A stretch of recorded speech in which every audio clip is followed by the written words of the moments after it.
இப்ப கேரளாவை பொறுத்தவரை ஒரு 18 பேர் இந்த மூளையை தின்னும் அமீபா அப்படிங்கிற ஒரு நோய் பாதிப்புக்குள்ளாகி சிகிச்சை பெற்று வருவதாக இன்றைக்கு சொல்லப்பட்டிருக்கிறது.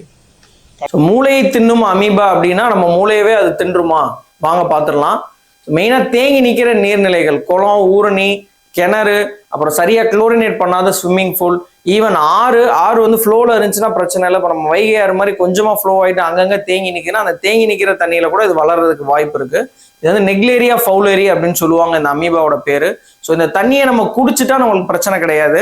அது நம்ம மூக்கு வழியா போச்சுன்னா தான் பிரச்சனை. அது மூக்கு வழியா போய் ஆல்ஃபேக்டரி நரம்புன்னு சொல்லி மூக்குல இருக்கும், அது வழியா நரம்பு வழியாவே மூளைக்கு ஏறி நம்ம மூளைக்காய்ச்சல் எப்படி இருக்குமோ அதே மாதிரி காய்ச்சல், தலைவலி, வாந்தி, ஒரு வலிப்பு, இந்த மாதிரி சேஞ்சஸ் தான் இருக்கும்.